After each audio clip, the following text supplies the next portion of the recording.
امجد Iqbal metro seven Pakistan کے ساتھ اس وقت موجود ہوں کراچی پریس کلب کے باہر. چلتے ہیں پی ٹی آئی کے مظاہرے پہ اور لوگوں سے بات کریں. ضرورت ہے دوبارہ اس پہ ہر دفعہ دھرنا دیا گیا ہے, مظاہرے کیے جائیں گے, رہائی کے حوالے سے کیا کہیں؟ بسم اللہ الرحمن الرحیم. دیکھیں, ایک تو یہ کیا نہیں جائے گا بلکہ کرتے آ رہے ہیں اتنے ٹائم سے, اور آپ دیکھ سکتے ہیں یہاں پر ہماری جو مائیں بہنیں جو ہیں وہ سب سے پہلے وہ یہاں پر آ کے کھڑی ہوئی ہیں.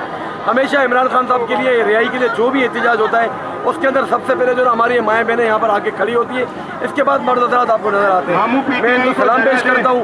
اس کے علاوہ عمران خان صاحب کی رہائی کے لیے کسی بھی حد تک اگر ہمیں جانا پڑے گا ہم جائیں گے. اگر ہمیں اڈیالہ جیل کے باہر بھی بلانا پڑے گا تو ہم وہاں پر بھی چلے جائیں گے. بالکل انشاءاللہ خان صاحب کی رہائی کے لیے جتنا ہو سکے گا ہم کریں گے. اور آپ کو پتہ ہے کہ پاکستان کے اندر اگر لیڈر ہے تو صرف ایک عمران خان ہی ہے, اور باقی جو ہے وہ سارے آپ کو پتہ ہے باتیں کرنے والے اور سارے اپنا اپنا کرنے والے ہیں. تو انشاءاللہ اللہ کی ذات سے امید ہے کہ بہت جلد جو ہے وہ عمران خان صاحب بھی ہم سب احتجاج میں شامل تھے یہاں پہ عمران خان کی رہائی کے لیے.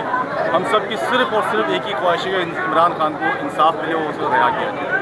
ان کے جھوٹے مقدمات تقریباً تمام ختم ہو چکے ہیں. ایک کیس ادھر کا رہ گیا ہے جو کہ بالکل ایک مزے کا خیز کیس ہے, مگر بہرحال وہ رہ گیا ہے. اور کوئی نہ کوئی کوشش کی جا رہی ہے کسی نہ کسی طریقے سے خان صاحب کو جو ہے پابند سلاسل رکھا جائے.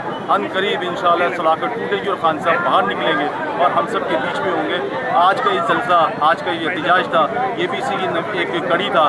پرامن احتجاج ہم نے کیا ہے اور ہم پوری کوشش کرتے ہیں کہ پرامن احتجاج ہی کریں. ماشاءاللہ اس گرمی کے اندر بھی بے تحاشا لوگ آئے, انہوں نے سپورٹ کیا. آج ہم سارے پسینہ پسینہ ہو رہے ہیں. آپ ہمارا اندازہ کر سکتے ہیں کہ ہمارے کپڑوں کا کیا حال ہے, ہمارے سب اندر سے کیا حال ہوگا. مگر ہم سارے موجود ہیں یہاں پر خان صاحب کی رہائی کے لیے, اور ہم سب کا صرف اور صرف ایک ہی مشن اب رہ گیا کہ خان صاحب کہ ہمارے جو جوڈیشری کا سسٹم ہے وہ دنیا کے 148 نمبر پر ہے.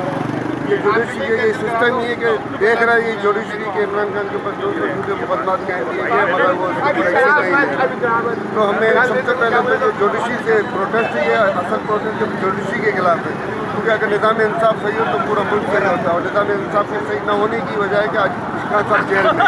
تو جو طاقتور والے ہیں ان کو ہوش کے ناخن لینے چاہیے. پاکستان کو جو ہے وہ آگے کی طرف لے جانے والے شخص انہوں نے جیل میں رکھا, اور جب تک اس طرح کی حرکتیں بند نہیں کریں گے ملک آگے نہیں جائے گا. یہ بیرون طاقتوں کا ایجنٹ بن کر کردار ادا نہ کریں بلکہ ملک کو قوم کے مفاد کی عوام کا